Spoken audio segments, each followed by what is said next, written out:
الفاتحة إلى حسن سما محمد صلى الله عليه وسلم وعلى آله وصحبه وأزواجه وذريته مشارق الأرض إلى مغارب في برها برها وخصوصا إلى سمود بالربان وخصوصا مهدان سيدنا الشيخ عبد القادر الجيلاني رضي الله عنه صاحب الحسن إلى أشرف فقيه المقدم محمد بن علي وعن الحدث صاحب الراتب ورمضان رمضان الطاهر بن حسن بن يحيى ثم إلى حافظ بن هاشم بن علي بن هاشم بن هشام بن يحيى ثم إلى حضرتك عبد الكريم جن يوسف يا في ضيان حولك وشهدك يا بني فضلك من يوم يا البنتاني وسمع يسوع من الثاني الفاتحة.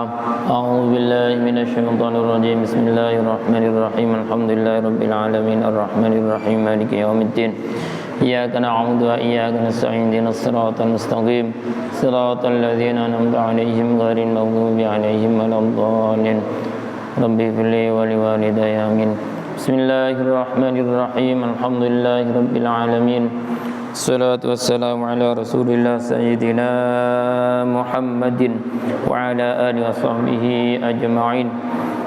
قال المؤلف رحمه الله تعالى ونفعنا به وبعلومه وبأسراره في الدارين آمين. سبحانك لا علم لنا إلا ما علمتنا إنك أنت العليم الحكيم. رب اشرح لي صدري ويسر لي أمري واحلل عقدة من لساني يفقهوا قولي يا فتاح يا عليم يا فتاح يا عليم يا فتاح يا عليم افتح علينا فتحا قريبا. Alhamdulillah, malam hari ini kita kembali diberi nikmat oleh Allah Subhanahu wa taala untuk bisa bertemu kembali dalam majlisil ilm, kajian tiap malam Ahad. Mudah-mudahan nikmat yang kita terima pada malam hari ini merupakan nikmat yang wajib kita syukuri. Sebenarnya ada materi yang terlewatkan ketika kajian kami pada bulan yang lalu. Izinkan materi itu kami sampaikan malam hari ini terkait dengan materi yang lalu adalah ada dua hal yang paling utama dari seorang hamba kepada Allah Subhanahu wa taala, yaitu iman kepada Allah dan bermanfaat kepada manusia. Dibahasakan dengan sederhana, iman kepada Allah itu adalah hablum minallah, bermanfaat kepada manusia itu adalah hablum minan nas. Secara sederhana, hablum minallah dan hablum minan nas ini ibarat dua mata uang ya, dua sisi mata uang yang tidak dipisahkan antara satu dengan yang lainnya. Sehingga ketika ada seorang hamba dia hanya hablum minallah, tidak hablum minan nas, maka imannya pun tidak sempurna. Nah, hablum minallah itu bersifat vertikal dari seorang hamba kepada sang pencipta. Ini tidak bisa diganggu gugat ini. Hablum minan nas bersifat horizontal, dari ke samping. Nah, ada dua pada kajian kami kemarin itu ada dua yang terlupakan atau terlewatkan atau karena mungkin waktunya yang tidak cukup.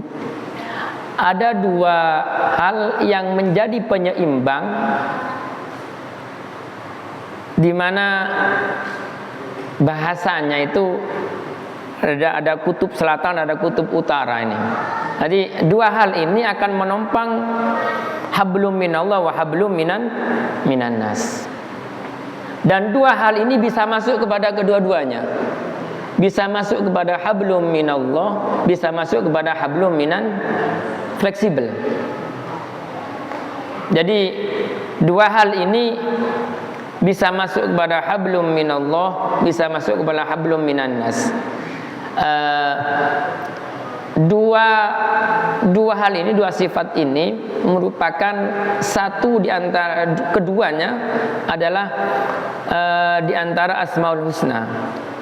Ada Asmaul Husna Asy-Syakur, As-Sabur.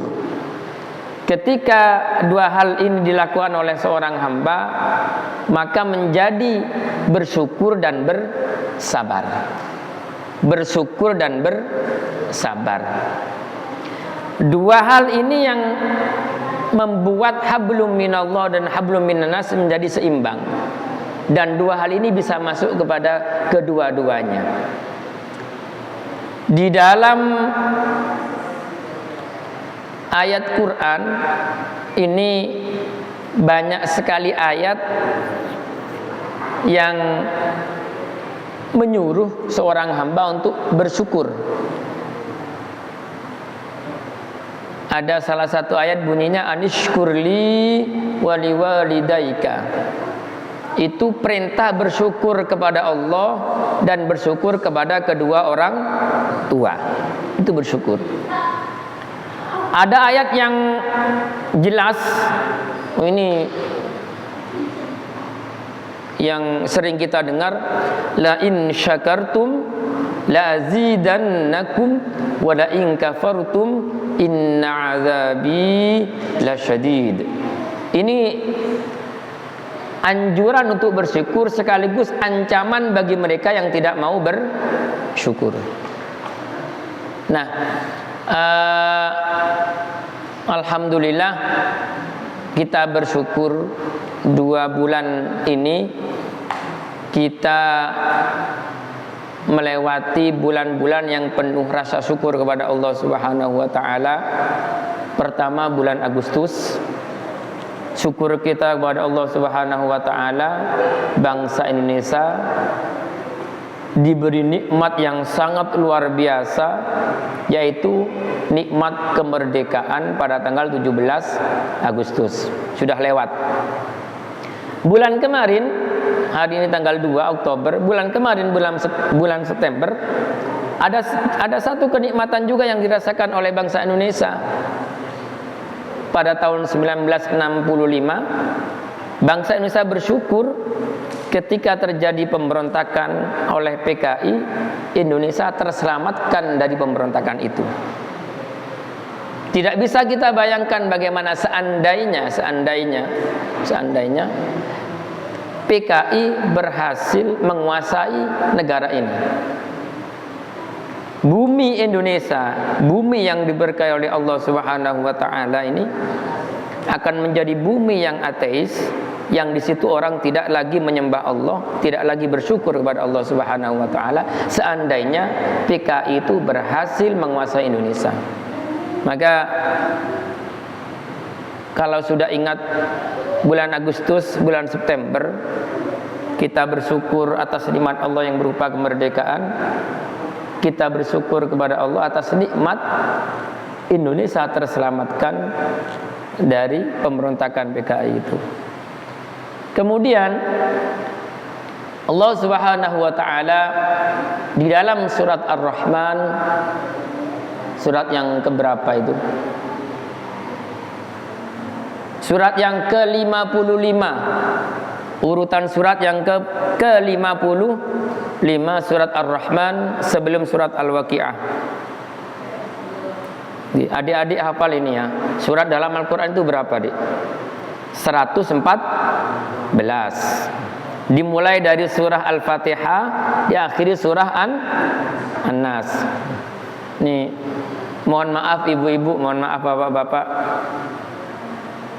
Kira-kira bapak ibu pernah enggak ngajari anak-anak kita jumlah surah dalam Al-Quran? Ini paling belajarnya di TPQ ya, alhamdulillah ya. Ada TPQ, ada tempat ngaji di situ, anak-anak kita diajarkan jumlah surah saja dalam Al-Quran 114 surah. 114 surah. Dimulai dari surah Al-Fatihah, kemudian Al-Baqarah, Ali Imran, An-Nisa, Al-Maidah, Al-An'am, Al-A'raf, Al-Anfal, kemudian At-Taubah ila akhirih. Kebetulan alhamdulillah saya hafal. diakhiri surah An-Nas ya. Tapi untuk urutannya ini tidak hafal ya. Cuman tadi sempat lihat surah Ar-Rahman ini surah yang keberapa? Surah yang urutan surahnya 55 sebelum surah Al-Waqi'ah. Juznya juz 27. Sebelum surah Ar-Rahman itu Allah Subhanahu wa taala, isi daripada surah Ar-Rahman itu Allah menjelaskan begitu banyak nikmat Allah Subhanahu wa taala, baik ketika nikmat itu di dunia ataupun di akhirat nanti. Nah, di dalam surah Ar-Rahman ini selalu banyak ya, sekitar 96% akhir ayatnya diakhiri oleh huruf nun. Saya ulangi lagi kalau tidak salah, 95% atau 96% akhir dari surah Ar-Rahman ini diakhiri oleh huruf nun. Ar-Rahmanu 'allamal Qur'an. Nah itu ya. Sampai ini. Ada beberapa ayat yang diakhiri oleh huruf mim itu. Itu diantara, kalau dalam kajian itu diantara keunikan-keunikan di dalam Al-Quran. Ada lagi adik-adik ini biasanya baca surah Al-Fil. Bismillahirrahmanirrahim. Alam tara kaifa fa'ala rabbuka bi ashabil fil. Itu selalu diakhiri oleh huruf lam. Ya. Surah Al-Fil itu ada surah Al-Ma'un, itu diakhiri oleh huruf nun. Ada surah Al-Kautsar diakhiri oleh huruf ra. Iya, inna a'tayna kal kautsar fasholli li rabbika wan har inna syanaka wal abtar. Itu hal-hal kecil yang terlupakan. Sebenarnya itu diantara mukjizatul Quran. Kembali kepada materi. Bersyukur dan bersabar ini adalah dua penyeimbang kita yang bisa masuk ke dalam hablum minallah wa hablum minan nas. Jadi ketika orang bersyukur, biasanya dia juga akan bersabar. Kalau boleh saya nanya, Bapak Ibu lebih memilih bersyukur apa bersabar? Yang didahulukan bersyukur apa bersabar? Kalau saya sendiri milih bersyukur. Kenapa? Bersyukur ini biasanya identik mendapatkan nikmat. Kalau bersabar ini biasanya mendapatkan musibah, cobaan ini. Ini khusus ibu-ibu, kalau boleh saya nanya ya. Ini sekedar guyon saja. Kalau misalnya suami ibu nikah lagi, ibu bersyukur apa bersabar ini? Tidak milih kedua-duanya Ustaz. Milih marah saja katanya ya. Ini dua pilihan, bersyukur sama bersabar. Ketika pertanyaannya, ketika suami ibu nikah lagi, maaf dalam tanda kutip nikah lagi ya, bukan berbuat dosa. Ini ibu-ibu bersyukur apa bersabar? Milih marah saja katanya. Bersyukur ya. Ini maaf ya, ini nikah ya, bukan berbuat dosa ya. Ini nikah nih. Ini goyonannya ya.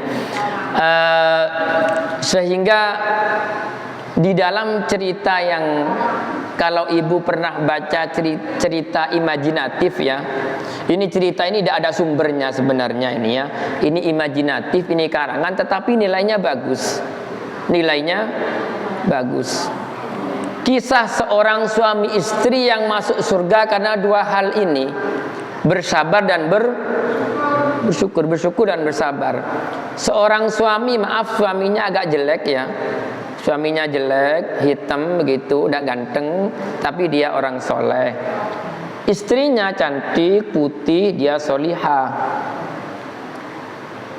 Si suami ini bersyukur mendapatkan istri yang cantik. Istrinya bersabar ngadepi suaminya yang jelek. Ini cerita ini sebenarnya kalau saya baca ini cerita imajinatif ini. Tidak ada di cerita-cerita, nah, apalagi hadisnya, jangan hadis ya. Di cerita-cerita yang tidak ada ini. Ini imajinatif, tetapi ini bersumber dari dua hal yang justru sangat luar biasa, yaitu bersyukur dan bersabar. Maaf, di dalam salah satu ajaran tarekat, ada tarekat itu yang mengajarkan kita bersyukur, namanya tarekat Syadziliyah. Itu ditekankan untuk selalu bersyukur, sehingga pendiri tarekat Syadziliyah ini Al-Imam Abil Hasan Ali Asy-Syadzili, segala perlengkapan hidupnya beliau terbilang mewah. Segala kelengkapan hidupnya terbilang mewah. Pakaiannya bagus, tidak mau pakaian yang jelek-jelek, serba mahal. Bahkan kendaraan beliau ini kalau di Jawa mirip kereta kencananya raja-raja. Kereta kencana itu kereta yang biasanya ada hiasan emasnya di pinggir-pinggirnya, ditarik oleh 8 ekor kuda. Imam Abil Hasan Ali Asy-Syadzili, pendiri tarekat Syadziliyah, itu kalau kemana-mana naik kereta yang bagus ini. Kalau diibaratkan sekarang mungkin mobil mewah, apa Lamborghini, apa gitu. Ini zaman dulu. Ketika orang bertanya, "Ya Imam, Anda imam besar, kenapa Anda bergelimang harta?" Pertanyaannya begitu ya. Kenapa Anda bergelimang harta? Bukankah harta itu, wah ini kemudian orang berdalil ini, harta itu begini. Ya sudah, kamu saya ajak untuk naik kereta saya. Jika naik, diajak keliling-keliling begitu, entah keliling di satu desa, dia disuruh pegang gelas aqua begini, ada airnya, tidak ada tutupnya. Dia disuruh pegang begini, pegang gelas ini ketika kamu naik kereta saya, jangan sampai ada air yang tumpah. Orang yang nanya sama imam tadi, kamu saya ajak untuk naik kereta saya sambil pegang ini air di gelas apa begitu, tidak ada tutupnya, jangan sampai air di gelas ini tumpah ketika kamu naik kereta saya. Karena perintahnya imam seperti itu, dia naik keretanya Imam Abil Hasan Asy-Syadzili, dia sambil megang begini dari awal sampai akhir, dari awal dia naik sampai akhir dia konsentrasi bagaimana air di wadah ini tidak tumpah. Keliling begitu. Dia berusaha bagaimana sekiranya meskipun misalnya ada jalan yang kurang enak begitu, dia berusaha bagaimana air tidak tumpah. Ketika dia turun dari kereta, ditanyakan oleh imam, "Wahai fulan, wahai saudaraku, kamu bisa merasakan enaknya naik kereta tadi?" "Tidak imam." "Kenapa?" "Karena saya lebih konsentrasi menjaga air ini tidak tumpah daripada merasakan enaknya naik kereta kencana tadi." Begitulah aku tidak pernah merasakan enaknya naik kereta ini karena hatiku selalu ingat kepada Allah Subhanahu wa ta'ala. Begitulah salah satu ajaran yang diajarkan oleh pendiri tarekat Syadziliyah, namanya Abul Hasan Ali Asy-Syadzili. Bahkan, tapi ini tidak boleh ditiru ini tidak boleh ditiru. Salah satu aulia, wali-walinya Allah, orang yang dekat dengan Allah, itu dibalik. Ketika dia mendapatkan nikmat, dia bilang ini bukan nikmat ya. Misalnya dia sakit misalnya ya. Kita sakit, bawaannya kita sakit itu bersabar apa marah terus ini? Marah terus. Itu saya itu ya. Itu saya sendiri kalau lagi sakit itu, istri kadang-kadang disuruh ngambil ini kok lama banget, marah saya. Kamu tahu enggak saya ini sakit gitu loh. Saya itu ya, mungkin sama dengan panjenengan Jumayan. Lagi sakit, anak rame-rame, kita marah. Lain dengan wali-walinya Allah, ketika dia sakit, Dia bilang alhamdulillah ini. Ketika dia sakit bilang alhamdulillah. Ya Allah, engkau berikan aku sakit. Berarti hambamu ini bukan golongan Fir'aun. Nah ini alhamdulillahnya begitu.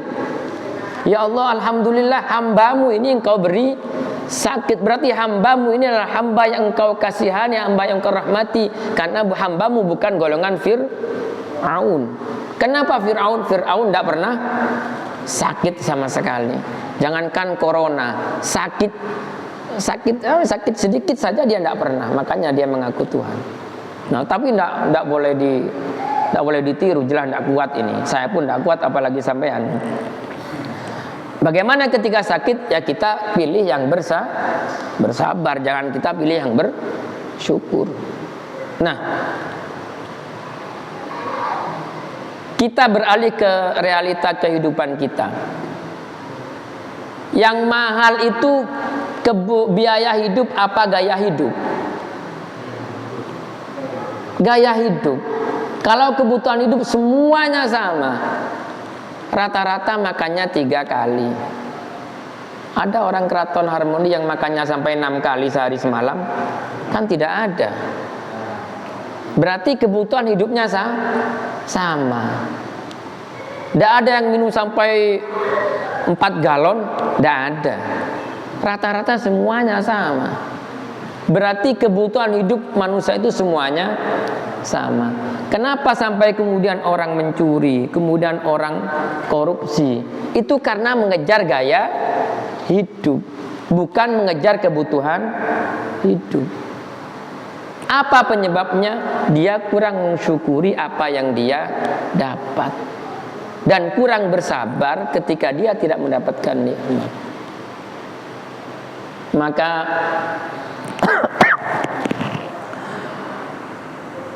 ada kehidupan wali-walinya Allah ini yang mencerminkan kehidupan yang bersyukur dan bersabar.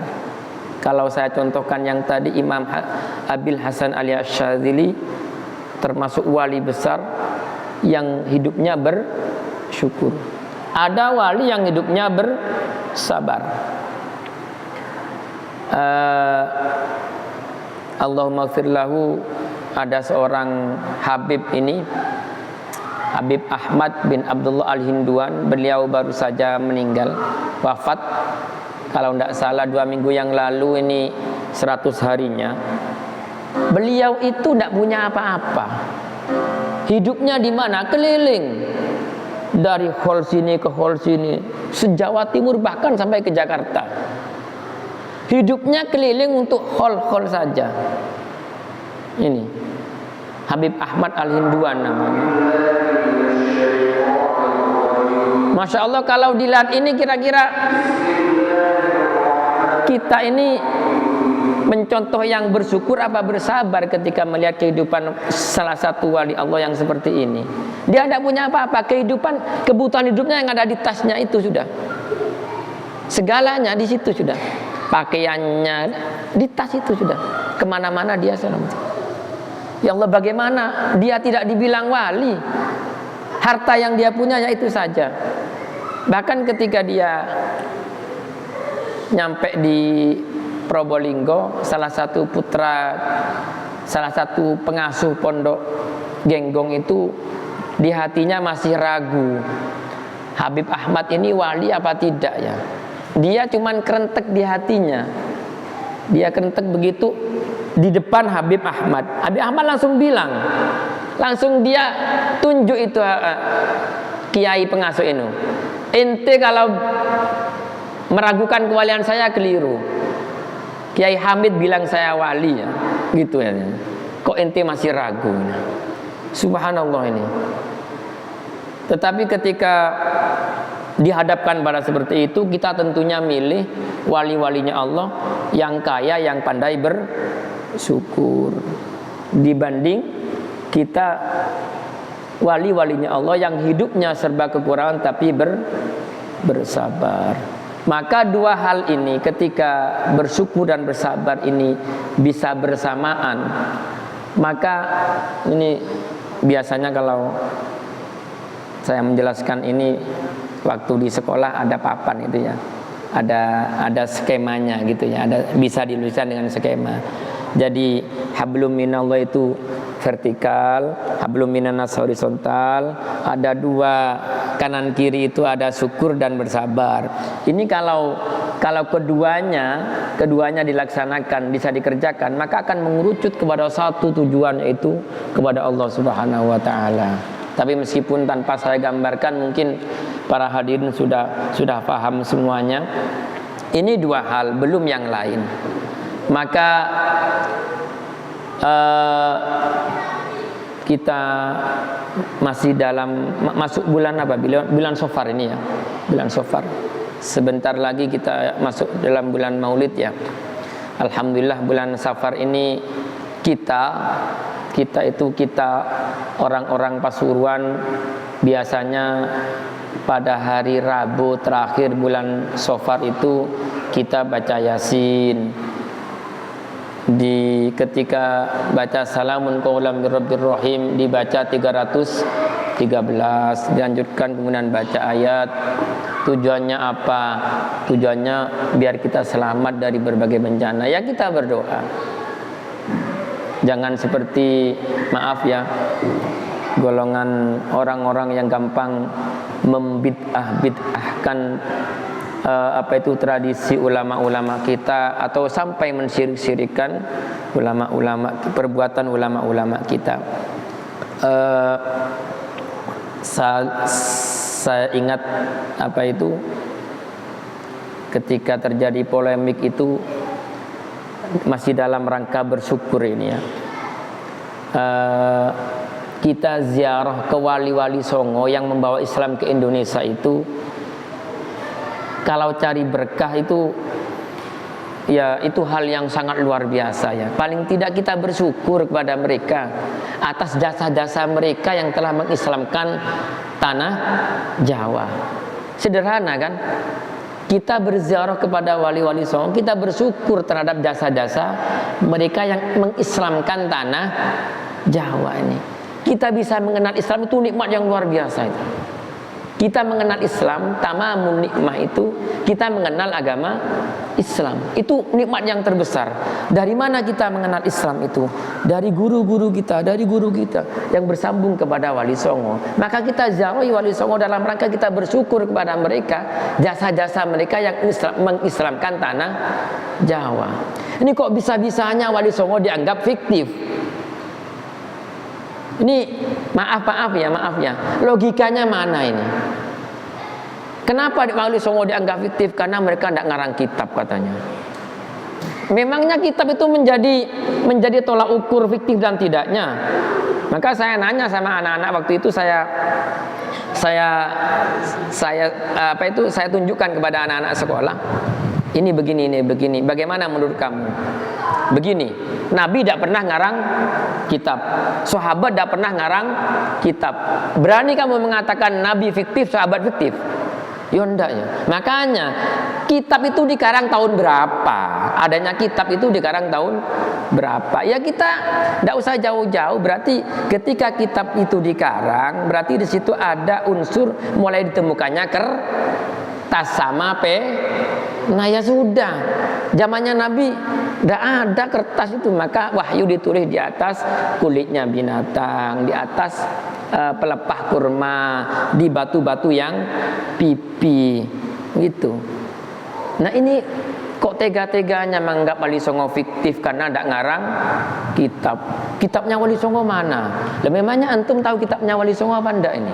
Oh tidak pernah belajar juga kitabnya wali Songo, mengatakan kitabnya wali Songo mana? Ini paling tidak ini modal kita ketika kita berziarah kepada wali Songo, kita bersyukur atas jasa-jasa mereka yang mengislamkan tanah Jawa. Sudah, titik. Kemudian kelanjutan daripada bersyukur dan bersabar ini, kita sholat, kemudian kita bersyukur atas sholat yang telah kita laksanakan. Kemudian ketika kita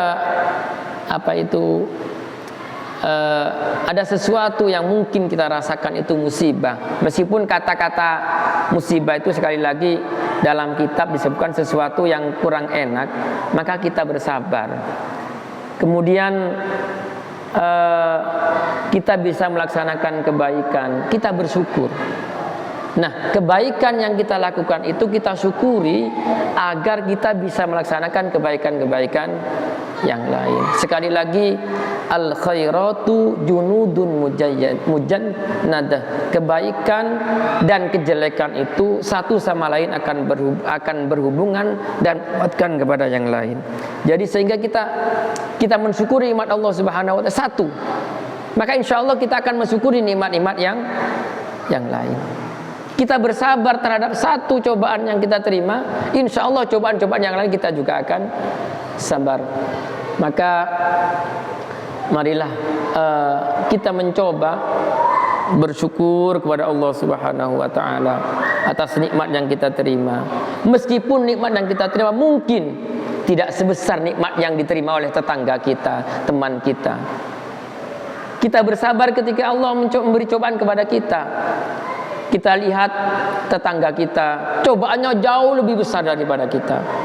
Kita mungkin tahun kemarin, bulan kemarin, banyak orang-orang kehilangan saudaranya, banyak suami kehilangan istrinya, banyak istri kehilangan suaminya karena musibah corona itu. Maka kita sekarang ini bersyukur kepada Allah Subhanahu wa taala. Pasuruan ini masuk level 1, termasuk paling aman se-Jawa Timur. Alhamdulillah. Ini nikmat dari Allah Subhanahu wa taala. Sudah tidak usah jauh-jauh mikir ini dan itu sudah. Alhamdulillah, orang sekarang mau resepsi pernikahan bebas, kemana-mana tidak selalu pakai masker lagi, tidak selalu pakai. Alhamdulillah, kita nikmati, kita syukuri nikmat ini Allah, agar Allah Subhanahu wa taala menambah nikmat-nikmat yang lain, dan kita sabar terhadap sesuatu yang mungkin itu dianggap musibah, agar kita bersabar di dalam menghadapi musibah-musibah yang lain. Ala hadhihi niyyah wa ala kulli niyatin salihah. Al-Fatihah. A'udzu billahi minasyaitonir rajim. Bismillahirrahmanirrahim. Alhamdulillahirabbil alamin. Ar-Rahmanir Rahim. Maliki yaumiddin. Iyyaka na'budu wa iyyaka nasta'in. Shiratal mustaqim. Shiratal ladzina an'amta 'alaihim ghairil maghdubi 'alaihim waladdallin. Mohon maaf, suara kami agak serak ini. Ini kami rasakan sudah 2 minggu ini. Sudah 2 minggu, jadi kalau suaranya ndak, volumenya tidak dinaikkan malah tidak kedengaran ini ya. Mudah-mudahan ini bukan musibah, tapi mungkin karena faktor cuaca yang yang kurang enak begitu. Mudah-mudahan kita semuanya diberikan Allah sabar di dalam menghadapi cobaan. Anak-anak kita dijadikan anak yang soleh solihah, membanggakan orang tua, membanggakan Nabi Muhammad SAW, dan juga bisa menjadi anak yang berbakti kepada orang tua, bermanfaat bagi agama. Ada ini kemarin ini ada cerita ini yang terakhir ini ya. Ada sahabat saya ini punya pondok tahfiz ya. Tahfiz. Rutinitasnya itu biasanya anak-anak yang mondok di situ sholat tahajud biasanya. Ini ada orang tua ini kok perhatian banget sama anaknya ini. Biasanya tiap pagi nelpon, Ustadz, anak saya tadi malam tahajud apa enggak? Tiap hari begitu ya. Jadi risih juga ustadznya ini ya. Tiap hari bapaknya telepon ini, Ustadz, anak saya tadi malam sholat tahajud apa enggak? Tiap hari begitu ya. Ini risih juga kan ditanyakannya. Ini curhat sama saya bilang, enggak usah repot, nanya balik sama orang tuanya, ibu tadi malam sholat tahajud apa enggak gitu loh. Kalau ibu sholat tahajud tadi malam, ya alhamdulillah, anak ibu di sini juga tahajud tadi malam kan gitu. Sebesar kita mendoakan anak kita, sebesar itu pula yang didapat oleh anak kita. Amin Allahumma amin. Bismillahirrahmanirrahim. Alhamdulillahirabbil alamin.